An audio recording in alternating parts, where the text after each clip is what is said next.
Friend, আজকে সকালে রান্না করছি। দেখো, ডালের বড়ি দিয়ে আলু দিয়ে সজনে ডাঁটা দিয়ে ঝোল। রান্নার কিচ্ছু নেই, তাই 20 টাকা ডাঁটা নিয়ে আসলাম, নিয়ে এসে আলু দিয়ে বড়ি দিয়ে রান্না করছি। আর 20 টাকা মতো নিচ্ছে নিয়েছিলাম, তাই দিয়ে রান্না করছি। আর রান্নার কিচ্ছু নেই। ছেলে মেয়েও এগুলো দিয়ে আর খেতে চাইছে না। প্রতিদিন ডাল সবজি আর খেতে চাইছে না। ওরাও একটু মাছ মাংস খেতে চাইছে। কী করবো, আনতে পারছি না।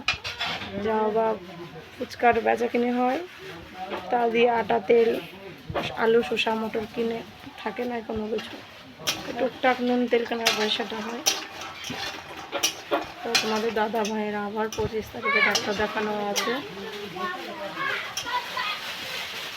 তা অনেক টাকা লাগবে। আবার কোথায় পাবো সেটা চিন্তা করছি। ভালো লাগবে না কিছু।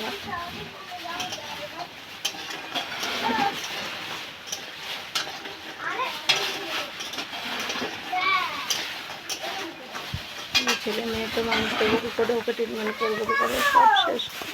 সোনা গয়না যা ছিল সব বিক্রি করে দিয়েছে। সোনা গয়না বলতে তো কিছু দিতে পারিনি, অত বাবা নেই।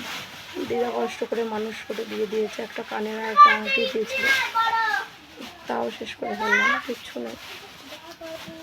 এখন ট্রিটমেন্ট করাবো কী করে, তোমরা একটু প্লিজ আমাকে হেল্প করো।